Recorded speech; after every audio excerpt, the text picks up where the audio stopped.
Hello student, आज हम स्वतंत्र भारत की राजनीति का दूसरा अध्याय एक दल के प्रभुत्व का दौर इसको करने जा रहे हैं। इसमें हमने इस पाठ के सारे टॉपिक कवर किए हैं। तो शुरुआत करते हैं। पहला प्रश्न है, भारत में चुनाव आयोग का गठन किस वर्ष हुआ? चुनाव आयोग क्या है? भारत में चुनाव करवाने वाली एक संस्था होती है। इसका काम है पूरे देश में चुनाव करवाना जो है। इसकी स्थापना मार्च 1950 में हुई थी। और जो पहले चुनाव आयुक्त थे, चुनाव आयुक्त कौन होते हैं? जो चुनाव आयोग के प्रमुख होते हैं वो थे सुकुमार सेन। और भारत में पहला चुनाव जो इसने करवाया था वो सन 1951-1952 में करवाया था। इसको 1952 का आम चुनाव कहा जाता है। तो भारत में चुनाव आयोग का गठन मार्च 1950 में हुआ था और सुकुमार सेन पहले चुनाव आयुक्त थे और भारत में पहला चुनाव 1952 में हुआ था। नेक्स्ट है, भारत का संविधान कब अंगीकृत किया गया? अंगीकृत का मतलब जब हम आजाद हुए उसके बाद जो है हमने अपना जो संविधान बनाया था उसको हमने कब स्वीकार किया था, कब वो बन के तैयार हुआ था? वो था 26 नवंबर 1949 को। लागू कब हुआ था? 26 जनवरी 1950 को लागू हुआ था, 26 जनवरी 1950 को। और अंगीकृत का मतलब हमने इसको स्वीकार कर लिया था, वो था 26 नवंबर 1950 को। और संविधान किसने बनाया था?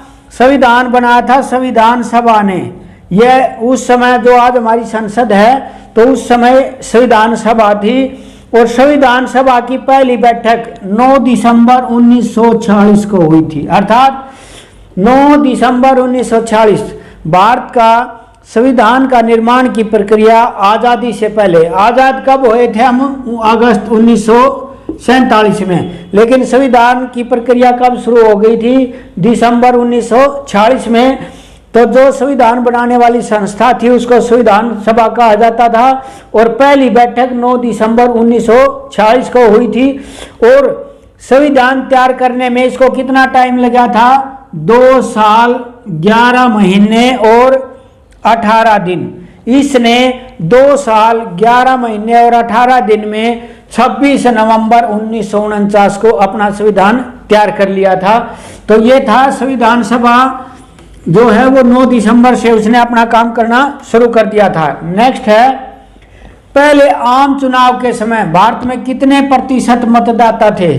अर्थात पहला जो आम चुनाव हुआ था, मैंने क्या बताया था कि भारत में जो आम चुनाव था पहला वो 1952 में हुआ था। आम चुनाव क्या होता है कि जो चुनाव सामान्य एक निश्चित समय पर चुनाव करवा जाते हैं, जैसे भारत में चुनाव करवाने का समय 5 साल है। तो पहला जो चुनाव हुआ था उसमें कितने प्रतिशत जो है मतदाता थे? तो पढ़े लिखे मतदाता केवल 15% थे। अर्थात जब पहला चुनाव हुआ 85% हमारी जो जनसंख्या थी, जो वोट डालने वाले थे वो अनपढ़ थे। केवल 15% ही पढ़े लिखे थे। और लगभग 17 करोड़ लोगों ने, उस समय 17 करोड़ लोगों ने पहले आम चुनाव में वोट का प्रयोग किया था। आज़ादी के समय हमारी जनसंख्या कितनी थी? 35 करोड़। 35 करोड़ में से 17 करोड़ लोग वोट डालने वाले थे और उनमें से केवल 15% लोग ही पढ़े लिखे थे। भारत का पहला आम चुनाव कब हुआ? 1952 में। आम चुनाव मतलब 5-5 साल बाद। उसके बाद दूसरा आम चुनाव कब हुआ? इसमें 5 साल जोड़ सकते हो, 57। तीसरा आम चुनाव कब हुआ? 1962। चौथा 1967। ये जो है पहला 52, 52, 62 और 67 का जो चौथा आम चुनाव था, इसमें जो हमारे चुनाव की प्रक्रिया थी, राजनीतिक दल जिसका केंद्र में कांग्रेस का प्रभुत्व तीनों चुनाव में आता रहा था, इस चुनाव में वो प्रवृत्ति बदल गई थी और राज्यों में जो है गैर कांग्रेसी सरकारें आनी शुरू हो गई थी। तो उसके बाद है, पहले आम चुनाव में कांग्रेस को कितनी सीटें मिली? जो पहला चुनाव हुआ था, मैंने बताया है कि जो पहले 3 चुनाव थे उसमें कांग्रेस का ही प्रभुत्व रहा था। तो तो पहला जो आम चुनाव हुआ था तो कांग्रेस पार्टी थी, उसको कितनी सीटें मिली थी? 364। कितने में से? 489 में से 364, अर्थात उसको लोकसभा में पूर्ण बहुमत प्राप्त हुआ था। पहले आम चुनाव में दूसरे नंबर पर कौन सी पार्टी रही थी? अर्थात दूसरे नंबर पर जो पार्टी आई थी वो थी भारतीय कम्युनिस्ट पार्टी। भारतीय कम्युनिस्ट पार्टी दूसरे नंबर की पार्टी थी। सीटें कितनी मिली थी? केवल 16 सीटें। इसको केवल 16 सीटें मिली थी और इसकी स्थापना कब हुई थी? 1924 में। तो हम कह सकते हैं कि जो पहला आम चुनाव हुआ था उसमें कांग्रेस पार्टी सबसे बड़ी पार्टी थी और जो दूसरे नंबर की पार्टी थी वो कौन सी थी? भारतीय कम्युनिस्ट पार्टी, जिसका गठन 1924 में हुआ था और उसको 16 सीटें इस चुनाव में मिली थी। उसके बाद है नेक्स्ट कि जो भारत का जो शुरू का आम चुनाव हुआ, पहला आम चुनाव हुआ, आजकल इलेक्ट्रिक वोटिंग मशीन है, हम जो है उसका प्रयोग करते हैं, लेकिन जो प्रारंभ का चुनाव था उसमें ऐसी मत पेटियां बनाई जाती थी, अर्थात जितने उम्मीदवार चुनाव में खड़े होते थे उनके नाम के अलग अलग बॉक्स रखे जाते थे, उनके ऊपर नाम लिख दिए जाते थे। जिस व्यक्ति को जिसको वोट देना होता वो उसके नाम की पर्ची उस कैंडिडेट के बॉक्स में डाल देता था और बाद में उनकी गिनती की जाती थी। तो ये कहता है कि 1952 और 51 के पहले आम चुनाव में हर उम्मीदवार के लिए स्टील के अलग अलग बैलेट बॉक्स, ये जो बैलेट बॉक्स थे स्टील के बनाए गए थे और कुल 25.8 लाख बैलेट बॉक्स, कितने? 25 लाख लगभग जो है बैलेट बॉक्स उस समय बनाए गए थे। आजकल इनका प्रयोग नहीं होता, आजकल जो है इलेक्ट्रॉनिक मशीन है, वोटिंग मशीन, उससे इसका वोट करवाई जाती है। अगला है दूसरा आम चुनाव कब हुआ? 1957 में। पहला 52 में, दूसरा 57 में। 57 की क्या विशेषता थी कि इस 1957 के चुनाव में केरल राज्य था, एक भारत का केरल ऐसा राज्य था जिसमें गैर कांग्रेसी सरकार पहली बार किसी भी राज्य में गैर कांग्रेसी सरकार बनी थी, वो था केरल राज्य। और वो 1957 के चुनाव में वहां पर कम्युनिस्ट या साम्यवादी दल की सरकार केरल में बनी थी। तीसरा आम चुनाव 1962 में हुआ था। अब ये कहता आम चुनाव क्या होता है? मैंने पहले भी बताया है, आम चुनाव वो होता है जो सामान्य 5 वर्ष में होता है, ठीक है। जब कोई भी सरकार अपना निश्चित 5 वर्ष का कार्यकाल पूरा करती है, कोई सरकार 5 वर्ष के लिए चुने जाती है और अपना निश्चित कार्यकाल पूरा करती है, जो और उसके बाद जो चुनाव करवाए जाते हैं वो आम चुनाव कहलाते हैं। तो दूसरा चुनाव में क्या विशेषता थी कि केरल में पहली बार गैर कांग्रेसी सरकार बनी। तीसरा चुनाव 1962 में और चौथा 67 में हुआ। अगला है भारत का पहला राज्य कौन सा था जिसमें गैर कांग्रेसी सरकार बनी? ये मैंने बताया था ना, केरल। केरल राज्य था जिसमें पहली बार गैर कांग्रेसी सरकार बनी थी। इसमें जो है पहली बार 1957 में गैर कांग्रेसी सरकार केरल में बनी थी। अगला है भारतीय जनसंघ के संस्थापक। जनसंघ क्या था? जो आज हमारी भारतीय जनता पार्टी है उसका उद्भव वो भारतीय जनसंघ पार्टी से ही हुआ था। और 1951 में, सन 1951 में भारतीय जनसंघ पार्टी की स्थापना हुई थी और इसके संस्थापक थे श्यामा प्रसाद मुखर्जी। श्यामा प्रसाद मुखर्जी ने जनसंघ पार्टी बनाई थी सन 1951 में और वर्तमान में जो भारतीय जनता पार्टी है वो इसी पार्टी में से निकली हुई है। उसके बाद ईवीएम का पूरा नाम क्या है? मैंने बताया था सबसे पहला जो आम चुनाव हुआ उसमें कई सालों तक मतपेटियों का प्रयोग होता रहा, लेकिन सन 2000 के बाद से भारत में सन 2004 के बाद से लगातार इलेक्ट्रिक वोटिंग मशीन है जो इसका जो है प्रयोग होता जा रहा है पूरे देश में। इसमें किस तरह वोट पड़ते हैं कि जो भी व्यक्ति जिसकी वोट बन जाती है वो जब वोट डालने के लिए जाता है तो ये जो नीला बटन होता है इसके सामने कैंडिडेट का चुनाव चिन्ह और नाम लिखा हुआ होता है और उस जिस भी कैंडिडेट के सामने वाला बटन वो दबाया जाता है उसको वो वोट चली जाती है। तो वर्तमान में इलेक्ट्रिक वोटिंग मशीन, इसका पूरा नाम क्या है? ईवीएम का इलेक्ट्रॉनिक वोटिंग मशीन, और इसका प्रयोग 2004 में भारत में शुरू हुआ। अगला है भारत के मंत्रिमंडल में पहले शिक्षा मंत्री। भारत में सबसे पहले शिक्षा मंत्री कौन थे? मौलाना अबुल कलाम। मौलाना अबुल कलाम एक महान स्वतंत्रता सेनानी थे, और स्वतंत्र भारत में जब हमारा पहला मंत्रिमंडल बना तो वो शिक्षा मंत्री बनाए गए थे। और महिला स्वास्थ्य मंत्री, पहली महिला स्वास्थ्य मंत्री राजकुमारी अमृत कौर, पहली महिला स्वास्थ्य मंत्री राजकुमारी अमृत कौर, और मौलाना अबुल कलाम पहले शिक्षा मंत्री बने थे। उसके बाद है कांग्रेस सोशलिस्ट पार्टी की स्थापना। कांग्रेस सोशलिस्ट पार्टी, ये कौन सी पार्टी थी? ये थी कांग्रेस के अंदर ही, कांग्रेस पार्टी के अंदर ही सन 1934 में कुछ समाजवादी कांग्रेसी नेताओं ने एक अलग गुट बनाया। 1948 में ये कांग्रेस से अलग हो गए, तो 1934 में कांग्रेस के अंदर ही एक पार्टी या गुट का गठन हुआ, उसको बोलते हैं Congress socialist party.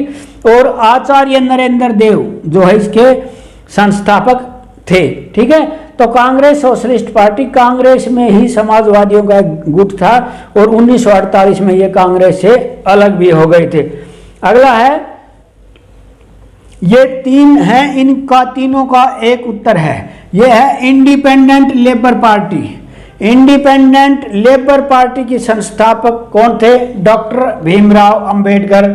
Schedule caste federation, अर्थात जो शेड्यूल कास्ट था उसके लिए एक संस्था बनाई थी, उनके कल्याण के लिए एक संस्था बनाई थी, उसके संस्थापक भी डॉक्टर भीमराव अंबेडकर थे। और संविधान सभा की प्रारूप समिति, ये क्वेश्चन बहुत ज़्यादा पूछा जाता है, चाहे कोई भी कंपटीशन एग्जाम हो या जो कुछ भी हो, कि भारत में प्रारूप समिति के अध्यक्ष, प्रारूप समिति ड्राफ्टिंग कमेटी, ये क्या थी? इसका काम था कि जो भारत का संविधान बन रहा था उसका प्रारूप तैयार करना था, कि हमारा संविधान कैसा हो गया, हमारी सरकार कैसी होगी, सरकार का जो कार्य क्या होगा, जनता के और सरकार के संबंध, अर्थात पूरे संविधान का ड्राफ्ट या प्रारूप तैयार करना इसका प्रमुख काम था। और इसके अध्यक्ष भी डॉक्टर भीमराव अंबेडकर थे। तो अंबेडकर जी के तीन क्वेश्चन इंपॉर्टेंट हैं। इंडिपेंडेंट लेबर पार्टी की स्थापना इन्होंने की, शेड्यूल कास्ट फेडरेशन की स्थापना की, और संविधान सभा की जो प्रारूप समिति थी, ड्राफ्टिंग कमेटी थी, उनके भी ये अध्यक्ष थे। अगला है, डॉक्टर भीमराव अंबेडकर ने हिंदू धर्म छोड़कर बौद्ध धर्म। डॉक्टर भीमराव अंबेडकर हिंदू थे, लेकिन अंतिम वर्षों में उन्होंने जो है वो बौद्ध धर्म को अपना लिया था, वो था 1956 में। ये बौद्ध धर्म क्यों अपनाया? क्योंकि हिंदू धर्म में जो वर्ण आधार पर जो जातियां बटी हुई थी, अंबेडकर जी उससे काफ़ी जो है खफा थे, और अंत तक वो इस बात को जो है एक्सेप्ट नहीं कर पाए, और उन्होंने इस बात से जो है नाराज होकर और हिंदू धर्म को छोड़ दिया और बौद्ध धर्म को अपनाया सन 1956 में। कांग्रेस पार्टी की स्थापना किस वर्ष हुई? कांग्रेस पार्टी जो भारत की सबसे पुरानी पार्टी है, उसकी स्थापना 1885 ईस्वी में, जब हम अंग्रेजों के अधीन थे उस समय मुंबई में हुई थी इसकी। A.O. ह्यूम एक अंग्रेज अधिकारी थे जिन्होंने इसकी स्थापना की थी, और इसका प्रमुख काम क्या था कि जो भारतीयों की आवाज़ सरकार तक पहुंचाना और सरकार की बातों को जो है, अर्थात जनता और सरकार के बीच एक कड़ी का काम करना था। तो इसकी स्थापना 1885 में मुंबई में हुई थी। अगला है, भारत में कौन सा काल कांग्रेस पार्टी का काल? कांग्रेस पार्टी का काल का मतलब मैंने स्टार्टिंग में बताया था कि पहले तीन आम चुनाव 1952, 1957, 1962 जो तीन आम चुनाव हुए थे, उनमें केवल कांग्रेस की सरकार केंद्र में भी और राज्यों में भी रही थी। 1957 में केवल एक केरल राज्य को छोड़कर, और 1962 के चुनाव तक जो है कांग्रेस ही राज्यों में और केंद्र में आती रही। लेकिन जब चौथा आम चुनाव 1967 में हुआ था, चौथा चुनाव 1967 में हुआ, उसमें कांग्रेस जो है वो 9 राज्यों में अपनी सरकार नहीं बना पाई थी। तो कांग्रेस का प्रभुत्व पहले 3 आम चुनाव में 1952 से 62 तक 67 का जो चुनाव हुआ था, चौथा आम चुनाव, उसमें कांग्रेस का प्रभुत्व राज्यों में कम हो गया। हालांकि केंद्र में उसकी ही सरकार रही और 1977 तक, सन 1977 तक लगातार, 1952 से लेकर 1977 तक लगातार कांग्रेस पार्टी का प्रभुत्व भारत में रहा। 1977 से 1980 तक एक बार जो है जनता पार्टी की सरकार बीच में आई थी। उसके बाद 1980 से लेकर और 1989 तक फिर कांग्रेस पार्टी, अर्थात हम ये कह सकते हैं कि आज़ादी के बाद से लेकर 1952 से लेकर के, और यदि हम 1989 तक का काल देखें तो केवल यदि 77 का चुनाव छोड़ दें तो कांग्रेस जो है लगातार सत्ता में रही थी केंद्र में। तो पहले जो कांग्रेस का काल सामान्य माना जाता है वो पहले 3 आम चुनाव का माना जाता है। एक दल की प्रधानता का युग किस नेता से जुड़ा हुआ है? एक दल की प्रधानता मानी जाती है कांग्रेस पार्टी की प्रधानता, और ये थे पंडित जवाहरलाल नेहरू, क्योंकि पंडित जवाहरलाल नेहरू भारत के पहले प्रधानमंत्री थे और जब तक वो जीवित रहे तब तक कांग्रेस पार्टी ही जो है सत्ता में आती रही। 1964 में उनकी मृत्यु हुई थी। तो 1967 का मैंने बताया था जो चुनाव हुआ था उसमें कांग्रेस ने जो है राज्यों में अपनी सत्ता खोई थी, नहीं तो नेहरू के काल में जो है कांग्रेस पार्टी लगातार जीतती रही। तो एक दल की प्रधानता कौन से नेता से जुड़ी हुई है? भारत के पहले प्रधानमंत्री पंडित जवाहरलाल नेहरू से।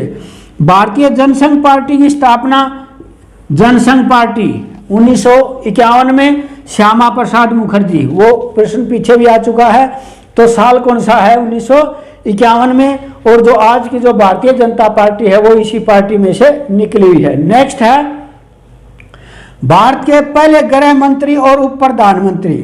पहले गृह मंत्री और उप प्रधानमंत्री सरदार वल्लभ भाई पटेल। सरदार वल्लभ भाई पटेल के बारे में मैंने प्रथम अध्याय में बताया था कि इसने जो 565 भारत में देशी रियासतें थी, छोटी छोटी जितने भी रियासतें थी, उनको भारत में मिलाने का श्रेय सरदार वल्लभ भाई पटेल को जाता है। यह भारत में लौह पुरुष के नाम से भी जाने जाते हैं। वर्तमान में जो आप ये देख रहे हो चित्र, स्टैचू ऑफ यूनिटी, ये गुजरात में इनकी स्टैचू बनाई गई है। ये 31 अक्टूबर 2013 में इसकी नींव रखी थी हमारे प्रधानमंत्री जी ने, और 31 अक्टूबर 2018 में ये बनके तैयार हो गई।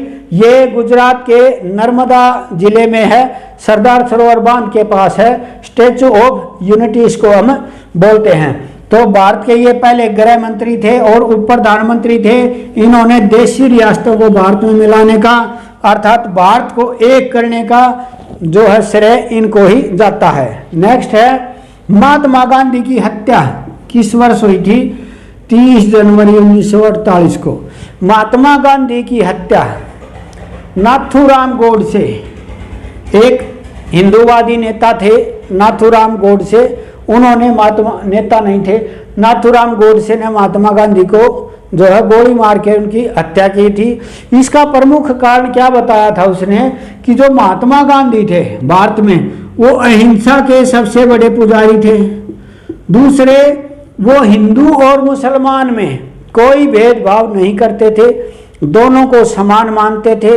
प्रारंभ में वे विभाजन के विपक्ष में नहीं थे, लेकिन अब जब इनकी हत्या की, इसका रीजन नाथूराम गोडसे ने क्या बताया कि जो भारत और पाकिस्तान का जो विभाजन हुआ था 1947 में, इसमें भारत ने पाकिस्तान को जो है 50 करोड़ रुपए नगद देने थे।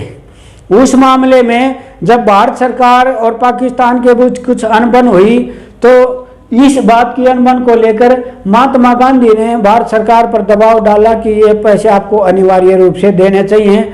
नाथूराम गोडसे जो था वो हिंदू था, उसको ये बात अच्छी नहीं लगी कि जो है विभाजन के बाद भी जो है वो महात्मा गांधी पाकिस्तान का पक्ष ले रहे हैं और जम्मू कश्मीर के मुद्दों पर भी वो उनका जो महात्मा गांधी से अलग रिहाई थी। तो इस कारण से उसने जो है महात्मा गांधी की हत्या कर दी 30 जनवरी 1948 को। प्रसिद्ध पंजाबी साहित्य पत्रिका पंजाबी की साहित्य पत्रिका थी, उसका नाम था नागमणि। इसका संपादन अमृता प्रीतम। ये जो पत्रिका थी ये साप्ताहिक थी, ठीक है। और इसका संपादन नागमणि थी, इसका संपादन अमृता प्रीतम ने किया। ये आजादी के दौर की पत्रिका थी। अगला है, किस नेता को अक्टूबर 1952 में अलग आंध्र प्रदेश राज्य बनाने की मांग को लेकर अनशन के दौरान मृत्यु हो गई थी? भारत में आज़ादी के बाद, मैंने पहले लेसन में बताया था, 1953 में हमने राज्य पुनर्गठन आयोग बनाया था, लेकिन उससे पहले ही दक्षिण भारत का जो मद्रास राज्य था उसमें से अलग आंध्र प्रदेश राज्य बनाने की मांग को लेकर दक्षिण भारत के एक नेता थे पोटी श्रीरामल्लू। इन्होंने आंध्र प्रदेश राज्य की स्थापना के लिए आमरण अनशन किया। उस 52 दिन के आमरण अनशन के दौरान 52वें दिन इनकी मृत्यु हो गई और इस राज्य में जो है उपद्रव होने शुरू हो गए। और इस बात से जो है भारत सरकार ने जो है इसकी बात को मानते हुए और अलग आंध्र प्रदेश राज्य बनाया, जो कि 1952 में बनाया था और भारत का ये पहला अलग होने वाला राज्य था। उसके बाद 53 में आयोग बनाया, 56 में आयोग ने अपनी रिपोर्ट दी, उसमें 14 राज्य और 6 केंद्र शासित प्रदेश हमने बनाए। लेकिन आज़ादी के बाद भारतीय प्रशासन में अलग बनने वाला पहला राज्य आंध्र प्रदेश था और 1952 में यह बनाया गया था। और इसको बनाने को लेकर अनशन में मृत्यु पोटी श्रीरामल्लू की हुई थी। महाराष्ट्र और गुजरात राज्य कब बने? उसके बाद क्या हुआ, 1956 में हमने आयोग बनाया, 14 राज्य और 6 केंद्र शासित प्रदेश बना दिए, लेकिन वो हमारे राज्यों का आखिरी निर्धारण नहीं था। उसके बाद भी भारत में राज्य बनते रहे। तो मुंबई स्टेट था पहले, उसका विभाजन हुआ था, महाराष्ट्र और गुजरात नाम के 2 राज्य बने थे। महाराष्ट्र और गुजरात, इसका 2 राज्य बने थे। मुंबई का विभाजन हुआ था 1960 में। ये किस आधार पर हुआ था? ये हुआ था भाषा के आधार पर। जो गुजरात था उसमें गुजराती बोलने वाले लोग थे और महाराष्ट्र में मराठी। ये 2 बोलियों के लोग, मुंबई राज्य था उसमें वर्त मुंबई में रहते थे, लेकिन भाषा के आधार पर दोनों में जो है विभाजन के लिए मांग उठी और 1960 में महाराष्ट्र और गुजरात नाम के मुंबई से 2 राज्य अलग बने। अगला है पूर्वोत्तर राज्यों का पुनर्गठन। मैंने बताया था कि राज्यों का गठन जो है वो बार बार भारत में होता रहा। अब है पूर्वोत्तर राज्य। पूर्वोत्तर राज्य हम कौन से बोलते हैं? पूर्व भारत के 7 राज्य हैं हमारे, उनको हम पूर्वोत्तर राज्य बोल सकते हैं, या 7 जो है बहनें भी इनको बोल सकते हैं। ये पूर्व में हमारे 7 राज्य हैं, अरुणाचल प्रदेश, असम, मेघालय, त्रिपुरा, मिजोरम, मणिपुर और नागालैंड। सॉरी। और इनका भी पुनर्गठन किया गया। इसका पुनर्गठन में जो असम राज्य था उसमें से सन 1972 में 3 जो है राज्य बनाए गए थे, मेघालय, मणिपुर और त्रिपुरा। मणिपुर, त्रिपुरा और मेघालय कब बने? 1972 में। 1963 में नागालैंड 1963 में सबसे पहले बनने वाला राज्य था।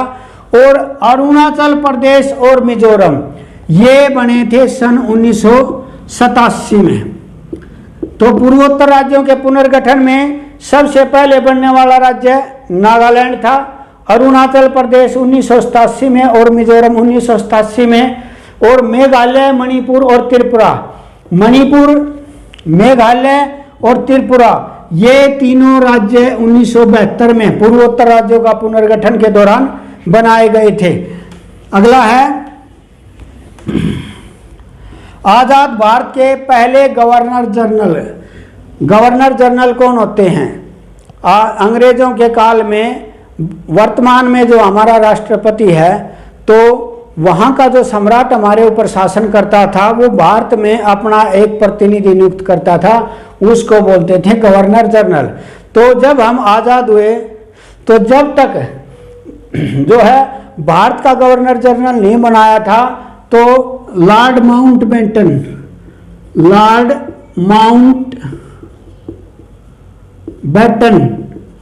जो है वो अंग्रेज थे, वो आज़ाद भारत में जो है जो के तो बने रहे। लेकिन उसके बाद चक्रवर्ती राजगोपालचारी भारत के जो है पहले गवर्नर जनरल, भारतीय कौन बने, चक्रवर्ती राजगोपालचारी, और लॉर्ड माउंटबेटन वो आज़ादी के समय हमारे गवर्नर जनरल थे। अगला है मिजोरम और अरुणाचल प्रदेश, ये मैंने बता दिया है 1987 में ये अलग जो है पूर्ण राज्य बने थे। नागालैंड राज्य की स्थापना वो भी मैंने बता दी है, सन 1963 में नागालैंड राज्य बना है। नेक्स्ट है, उसके बाद भारत में सन 2000 में भी 3 राज्य बने थे, और वो 3 राज्य थे उत्तराखंड, झारखंड और छत्तीसगढ़। इन राज्यों का गठन भाषा के आधार पर कम और सामाजिक और आर्थिक पिछड़ेपन के आधार पर ज़्यादा हुआ था, और इनका गठन सन 2000 में, उस समय हमारे प्रधानमंत्री श्री अटल बिहारी वाजपेयी थे। 3 राज्य, उत्तर प्रदेश से उत्तराखंड, ये जो उत्तराखंड है ये उत्तर प्रदेश से बना है अलग होके। उसके बाद है मध्य प्रदेश से, ये छत्तीसगढ़ है, ये मध्य प्रदेश राज्य से अलग होके बना, और ये झारखंड है, ये बिहार राज्य से अलग होके बना। तो सन 2000 में भारत में 3 राज्य बने थे, झारखंड बिहार में से, छत्तीसगढ़ मध्य प्रदेश में से, और उत्तराखंड उत्तर प्रदेश में से। सन 2000 में हमारे 3 राज्य बने। अगला है, कांग्रेस को छाता संगठन की संज्ञा किसने दी?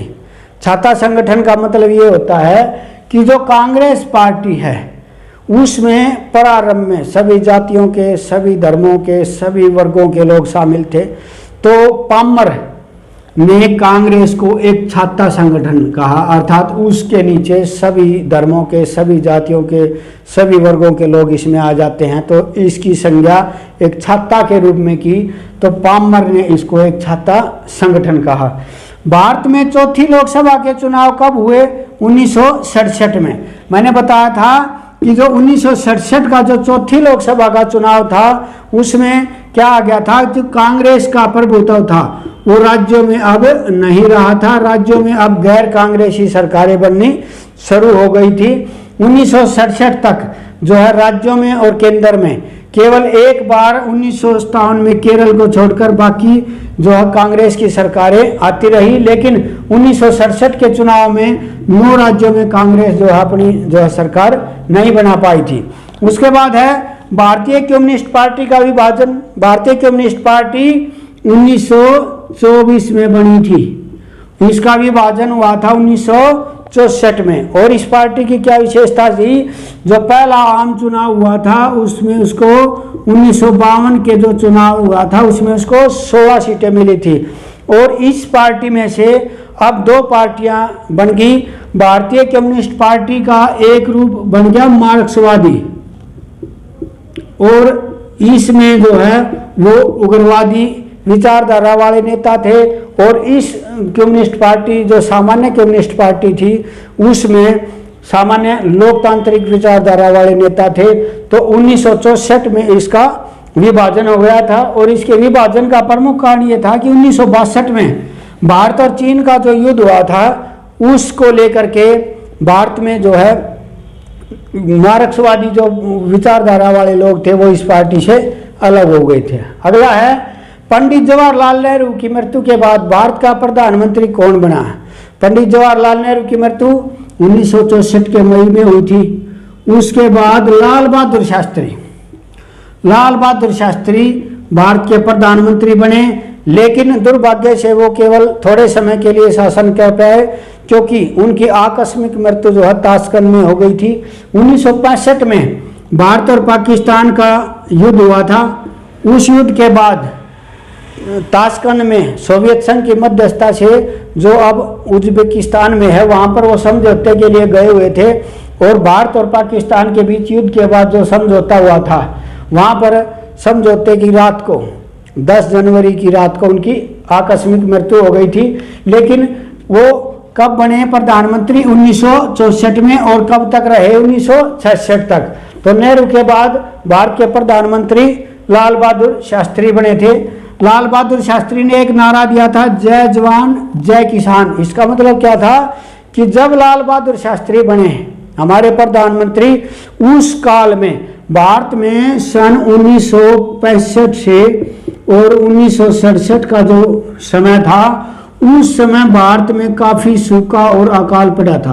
और सबसे ज्यादा प्रभावित बिहार, उड़ीसा का जो क्षेत्र है, बंगाल का क्षेत्र है, वो प्रभावित हुआ था। तो उस समय भारत में खाद्यान्न की काफी कमी हो गई थी। और उस खाद्यान्न की कमी को देखते हुए भारतीय प्रधानमंत्री ने एक भारत की जनता को आह्वान किया था कि आप जो है सप्ताह में एक व्रत अवश्य रखें। और वो स्वयं भी इसका पालन करते थे। और उस टाइम भारतीय किसानों का मनोबल बढ़ाने के लिए उन्होंने जय जवान और जय किसान, जवान का नारा क्यों दिया? क्योंकि 1965 में जब भारत और पाकिस्तान का युद्ध हुआ था, उसमें हमने विजय प्राप्त की थी। तो उसने भारत की जो है दो ध्रुवीमानी थी, एक किसान जो खेतों में जनता के लिए अन्न उगाता है, और दूसरा जवान जो सीमा पर हमारी रक्षा करता है। अगला है प्रजा सोशलिस्ट पार्टी की स्थापना किसने की थी? समाजवादी नेता जयप्रकाश नारायण ने। जयप्रकाश नारायण एक समाजवादी नेता थे, बिहार से इनका संबंध था। उन्होंने सितंबर 1952 में प्रजा सोशलिस्ट पार्टी की जो है स्थापना की थी। और भारत में 1974 में बिहार में एक आंदोलन शुरू हुआ था, बिहार और गुजरात में। उसके अगुवाई करता भी जयप्रकाश नारायण थे। वो आगे आपके क्वेश्चनों में आएगा। तो प्रजा सोशलिस्ट पार्टी, इसकी स्थापना जयप्रकाश नारायण ने सितंबर 1952 में की थी। अगला है लाल बहादुर शास्त्री की मृत्यु कब हुई थी? 10 जनवरी 1966 की रात को वो ताशकंद में गए हुए थे। ये हमारे लाल बहादुर शास्त्री जी हैं। और उस समय जो है ये समझौते के लिए गए हुए थे, वहाँ पर आकस्मिक रूप से इनकी मृत्यु हो गई थी। और भारत के पहले प्रधानमंत्री जवाहरलाल नेहरू थे, उनकी मृत्यु कब हुई थी? मई 1964 में। तो लाल बहादुर शास्त्री की मृत्यु 10 जनवरी 1966 को ताशकंद में, और नेहरू की मृत्यु मई 1964 में। नेक्स्ट है भारतीय जनता पार्टी की जड़ें कौन सी पार्टी में पाई जाती हैं? मैंने शुरू में ही बताया था कि आज जो भारतीय जनता पार्टी है, जिसकी स्थापना 1980 में हुई थी, जिसका आज जो है देश के ऊपर प्रभुत्व है, उसकी जड़ें भारतीय जनसंघ पार्टी जो 1951 में बनी थी, वो इसी से निकली हुई पार्टी है। तो भारतीय जनता पार्टी कौन सी प्राचीन पार्टी से संबंध रखती है? भारतीय जनसंघ पार्टी से। अगला है 1957 में केरल में किस पार्टी की सरकार बनी? साम्यवादी दल की। केरल पहला राज्य था जिसमें गैर कांग्रेसी सरकार बनी, और वो थी साम्यवादी दल की सरकार 1957 में केरल में बनी। भारत में किस प्रकार की दलीय प्रणाली पाई जाती है? दलीय प्रणाली का मतलब है एक दलीय प्रणाली, दो दलीय या बहुदलीय। एक दलीय प्रणाली वो होती है जिसमें सत्ता में केवल एक राजनीतिक दल होता है, अन्य राजनीतिक दल नहीं होते। दो दलीय वो होती है जिसमें अन्य दल तो होते हैं, लेकिन प्रमुखता दो दलों को ही दी जाती है, वो दो दलीय होती है।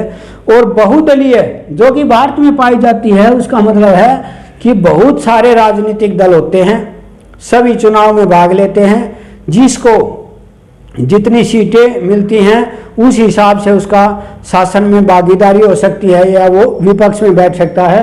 तो भारत में कौन सी दलीय प्रणाली पाई जाती है? बहुदलीय प्रणाली भारत में पाई जाती है। चीन में एक दलीय प्रणाली पाई जाती है, अमेरिका और ब्रिटेन में दो दलीय, लेकिन भारत दुनिया का सबसे बड़ा लोकतांत्रिक देश है और इसमें बहुदलीय प्रणाली पाई जाती है। अगला है भारत में पहली बार गैर कांग्रेसी सरकार कब बनी? केंद्र में। केंद्र में 1977 में। मैंने बताया था कि 1977 का जो टाइम पीरियड अगर छोड़ दें तो केंद्र में कांग्रेस की ही सरकार बनती रही, लेकिन भारत में पहली बार केंद्र में गैर कांग्रेसी सरकार कब बनी थी? मोरारजी देसाई के नेतृत्व में जनता पार्टी की सरकार बनी थी। इसमें 4 दलों ने जो है हिस्सा लिया था संयुक्त रूप से, और ये जनता पार्टी की सरकार कहलाई। और प्रधानमंत्री कौन बने? मोरारजी देसाई। लेकिन जो मोरारजी देसाई थे उनकी चरण सिंह के साथ अनबन होने के कारण और 79 में जो है उनको अपना पद छोड़ना पड़ा था। और उसके बाद चरण सिंह प्रधानमंत्री बने। वो भी ज़्यादा समय तक शासन नहीं कर पाए और 1980 के जनवरी में भारत में फिर से चुनाव कराए गए, जिसके बाद इंदिरा गांधी जो है दोबारा से सत्ता में आई थी। तो प्रश्न ये है कि पहली बार केंद्र में गैर कांग्रेसी सरकार किसकी बनाई? मोरारजी देसाई की, और वो प्रधानमंत्री बने और जनता पार्टी की सरकार थी। अगला है स्वतंत्र पार्टी के संस्थापक। स्वतंत्र पार्टी कौन सी पार्टी थी? स्वतंत्र पार्टी वो पार्टी थी जो भारत के अमीर का जो उच्च जमींदार वर्ग था उनका समर्थन करती थी। 1959 में श्री राजगोपालाचारी ने यह पार्टी बनाई थी और यह अमीर व्यक्तियों की, पूंजीपतियों की, जमींदारों की पार्टी थी और यह भारत को जो स्वतंत्र अर्थव्यवस्था का समर्थन करती थी, जो समाजवादी रूप है उसका यह विरोध करती थी। तो श्री राजगोपालाचारी इसके नेता थे। अब है कांग्रेस पार्टी का चुनाव चिन्ह। वर्तमान में जो कांग्रेस पार्टी है उसका चुनाव चिन्ह है हाथ का पंजा, और जो भारतीय जनता पार्टी है उसका है कमल का फूल। जो चुनाव चिन्ह है भारतीय जनता पार्टी का, ये जब से पार्टी बनी है 1980 में, उस काल से लगातार चलते आ रहा है। लेकिन ये जो चुनाव चिन्ह है ये कांग्रेस का प्रारंभ में नहीं था। कांग्रेस का 1952 का जो पहला आम चुनाव था उसमें था 2 बैलों की जोड़ी, और उसके बाद कांग्रेस पार्टी का 1969 में विभाजन हुआ और उसमें जो इंदिरा गांधी वाली कांग्रेस थी उसको नया चुनाव चिन्ह मिला और वो था गाय और बछड़े का चुनाव चिन्ह। लेकिन 1980 के चुनाव में कांग्रेस ने फिर अपना चुनाव चिन्ह बदल दिया और जो ये चुनाव चिन्ह है ये उस समय से आज तक चलता आ रहा है। तो जो ये कमल का फूल है ये भारतीय जनता पार्टी का है और हाथ का पंजा है वो कांग्रेस पार्टी का है। तो इस लेसन में हमने पढ़ा कि ये जो क्वेश्चन है इनको कवर किया है, आपने ध्यान से इनको देखना है, बार बार देखना है। 100% आपको पूरा जो है लेसन इसमें याद हो जाएगा। अगली वीडियो में फिर मिलेंगे। धन्यवाद।